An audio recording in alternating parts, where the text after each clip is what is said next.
Hello, I'm Tom Draper. I'm one of Britain's greatest living poets, alive or dead. I'm one of the alive ones, as it goes.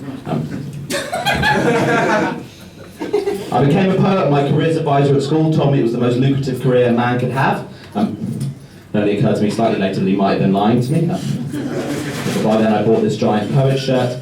I've invested quite a lot of money in a subscription service that tells you the words that rhyme with every other word. But I think that was kind of worth it though, because I know all words that rhyme with any other word. Like, give me a word, just any word. Apple.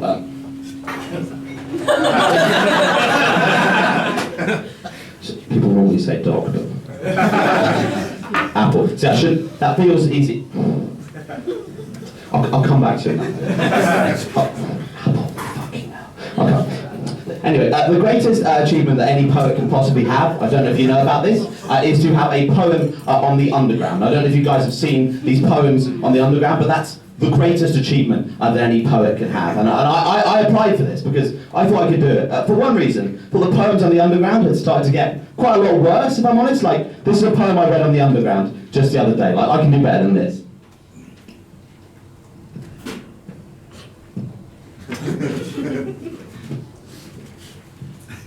Said, Cutty Stark Station is closed on the 30th of May due to planned engineering works.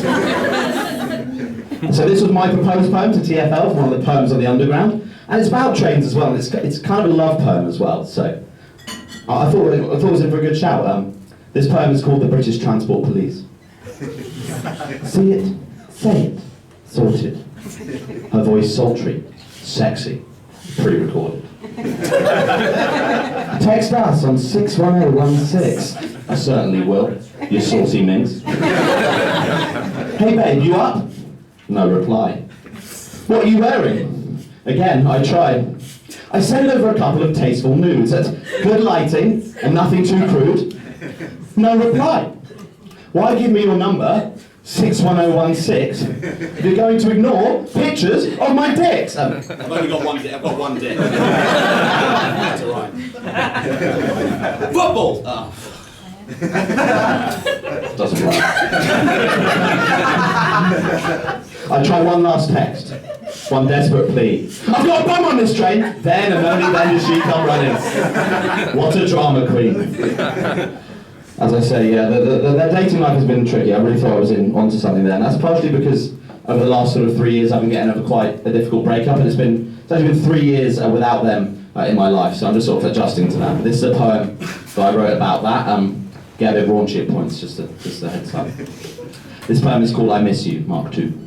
That's not the name of the person, that's the second iteration of it. I miss the way you used to make me feel safe to go out late. I miss the way you'd tease me and make me wait. I miss the way you'd scrape the back of my throat. I miss the way I used to drip my liquid into your hole and it would float. I miss that I used to do it all the time and it was free, and now you're going to charge me a small fee? I miss the way you used to be government issued.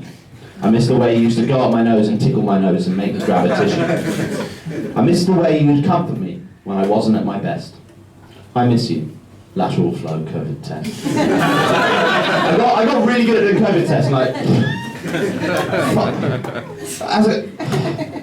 I was so good at doing COVID. So dating's not going well, but I've been on the apps, Google Maps mostly, following people, tracking them down, plotting my routes.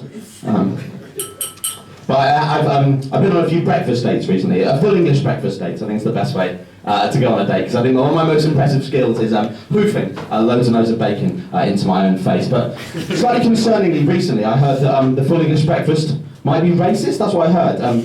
For this from Lee Anderson. I don't know if anyone knows who Lee Anderson is, but he was an MP who was kicked out of the Tory party for being too racist for the Tory party. I mean, too quiet for a library, right? But he tweeted, this is his tweet, a full English breakfast, a photo of a horrible full English breakfast, a great start to the day, but how long before some highly educated expert tells us our traditional breakfast is racist? And I think he might be right. This is my poem that I'm going to end on now, about why the full English breakfast might actually be racist. This poem is called Breakfast. Black pudding! Hash brown!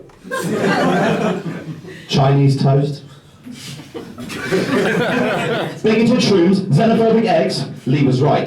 The breakfast was racist. Even the beans were sitting in the corner, whispering racial slurs. And the tomatoes voted Britain first. Thank you very much.